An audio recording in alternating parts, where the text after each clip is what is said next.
श्री राजीव प्रताप रूडी जी।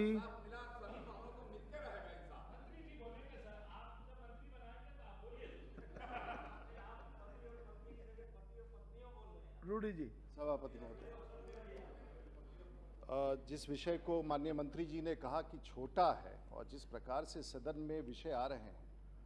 और खासियत तो ये है कि यहाँ बैठ के हम अभी 250, 150, 200 लोग यहाँ बैठे हैं और उस निर्णय की तरफ बढ़ रहे हैं जो शायद देश के 125 करोड़ के लोग इस बात को सुन रहे हैं।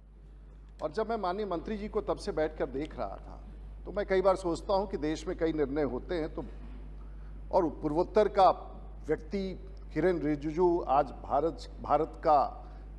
लॉ मिनिस्टर हो। शायद भारत के इतिहास में तो ऐसा कभी नहीं हुआ है कि पूर्वोत्तर का कोई व्यक्ति इतने बड़े कुर्सी पर हो। और यही इस बात के इंक्लूसिवनेस को दर्शाता है कि किस प्रकार से इस सदन में हम बहस करते हैं, बात करते हैं, विषयों को रखते हैं। और उन्होंने बूढ़े माँ बाप की बात जो कही, सचमुच वो एक विषय है जो फैमिली कोर्ट में, क्योंकि मैं तो और सौभाग्य से मैं 36 साल के बाद पटना के उच्च न्यायालय में वकील के रूप में मेरा रजिस्ट्रेशन 36 साल पहले हुआ था। और तब मैंने समझा कि एक तरफ कानून बनाने वाला व्यक्ति जब कोर्ट में पेश होकर के इन सब चीज़ों का दलील रखता है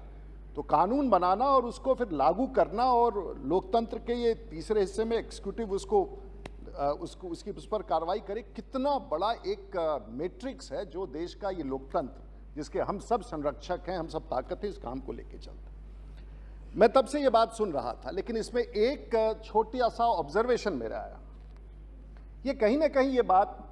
हम सब मानते हैं, महिलाओं के साथ त्रासदी रहती है, प्रताड़न रहता है, लेकिन फैमिली कोर्ट सिर्फ महिलाओं के लिए नहीं है। एक मैं तब से सुन रहा हूं, ये मर्दों के लिए भी है और उन बच्चों के लिए भी है, उनके माँ बाप के लिए, ये सबके लिए है। तो ठीक है, हमारे मित्र ने यहाँ कहा कि महिलाओं को, हम सब जानते हैं कि ऐतिहासिक रूप से इस बात की चर्चा होती रही है कि भाई महिलाओं के साथ जो प्रताड़न रहा है उसके कारण ये निर्णय,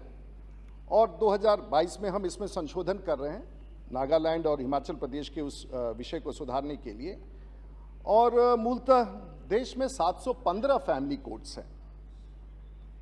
ज़रूरत है माननीय मंत्री जी और हम सब लोग अपने अपने राज्य सरकार को कहें कि इसका महत्व है और अधिक से अधिक कोर्ट बने। 125 करोड़ के देशवासियों के लिए बहुत ज़रूरी है, लेकिन यह विषय बहुत नया नहीं है। इट वॉज इन 18 सेंचुरी जब कोर्ट ने, जब रिलीजियस डिवोर्सेस इंग्लैंड में बहुत ज़्यादा हो रहे थे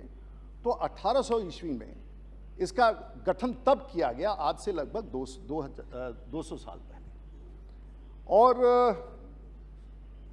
अमेरिका में भी इस कोर्ट की स्थापना 1900 में हुई थी। तो इसका इतिहास तो है, लेकिन हमारे यहाँ जब लॉ कमीशन ने इस प्रतिवेदन को 59वें प्रतिवेदन को 1974 में दिया और इसके पश्चात जो committee of state for women, status of women 1975 में दिया, तो हम लोगों ने CRPC में अमेंडमेंट किया और उसके पश्चात ये एक्ट हम लोगों ने यहाँ ला करके दिया। It's a unique process for settlement of disputes. लेकिन महोदय एक और बात, कई बार अभी हमारे मित्र ने, उसके पहले एक मित्र ने कह दिया कि साहब उत्तर प्रदेश में सबसे ज़्यादा केसेस है, लेकिन उत्तर प्रदेश अपने आप में अगर एक राज्य होता, देश होता, तो दुनिया का 6ठा सबसे बड़ा देश होता। लेकिन सेलेक्टिवली कभी किसी राज्य को अगर आप इंगित करते हैं तो ये चिंता का विषय है, क्योंकि उत्तर प्रदेश में जो बहुमत प्राप्त हुआ है तो कहीं ना कहीं योगी जी हो, प्रधानमंत्री जी हो, ऐसा सरकार उन्होंने दिया, लोगों की आस्था जगी और इस बड़ी बहुमत के साथ जीत के आए। तो कभी कोई पार्लियामेंट के भाषण में एक राज्य को उल्लेखित करके करता है तो वो उचित नहीं है। हर राज्य अपने लिमिटेशंस के साथ काम करने का प्रयास करता है, और मैं समझता हूं कि देश का सबसे ज़्यादा अगर कोर्ट्स, फैमिली कोर्ट्स अगर कहीं स्थापित किए गए हैं तो वो मूलतः उत्तर प्रदेश में। अब आप देखेंगे तो पूरे दुनिया में डिवोर्स के क्या पोजीशन है, जिसलिए चाहे वो कस्टडी के लिए हो, एडॉप्शन के लिए हो, इत्यादि के लिए हो, हमारे यहाँ जब इस प्रकार का फैमिली डिस्प्यूट्स जाता है तो औसतन जो भारत का औसत है वो 5 वर्ष लग जाते हैं। स्वाभाविक है, डिस्प्यूट्स को सेटल करने वक्त लगता है, और हाई कोर्ट और सुप्रीम कोर्ट में चला जाए अगर मामला को आगे ले करके तो वो लंबा अवधि के लिए छिड़ जाता है। लेकिन एक बड़ी खुशी की बात है, भारत तो बहुत ही बड़ा देश है, लेकिन आप दुनिया की तुलना में देखेंगे तो जो हमारे यहाँ जो हमारी जो परंपराएं हैं, जो हमारा परिवार है, जिस प्रकार से हम लोग परिवार को लेकर चलते हैं, लग्जमबर्ग में डिवोर्स के रेट्स 87% है,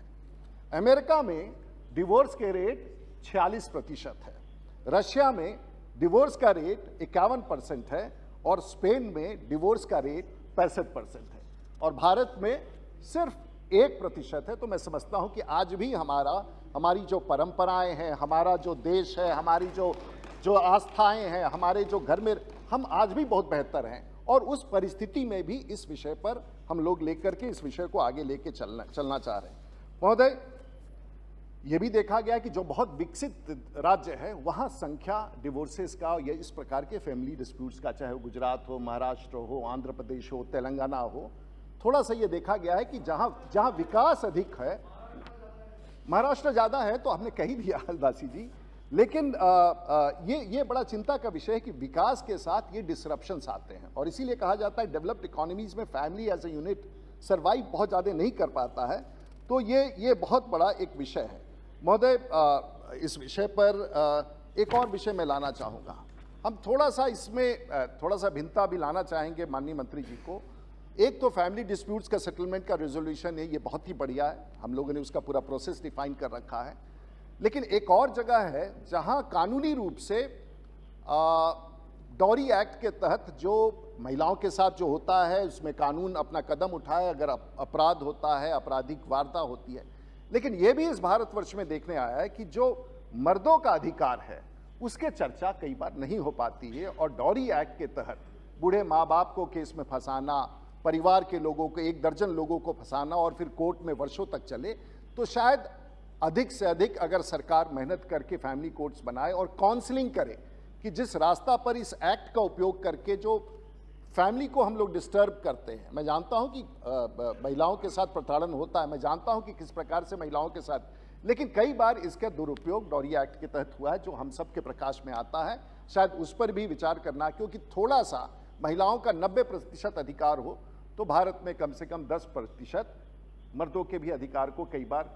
स्वीकार करना चाहिए। हम लोग आपके साथ हैं, हमारी महिला बहनें पीछे हैं, लेकिन कई बार जो घटनाएं हमारे सामने आती हैं उससे हम सब लोग काफ़ी परेशान होते हैं। हमको लगता है कि ये नाजायज हो रहा है और जिस पुरुष के घर में उसके अपने माँ बाप भी होते हैं, कई बार इस प्रकार के माहौल में वो लपेट में आते हैं, तो उस प्रताड़न से भी बचाने के लिए सरकार को उस दिशा में भी सोचना चाहिए। यही मेरा आपसे माननीय मंत्री जी अनुरोध है। धन्यवाद।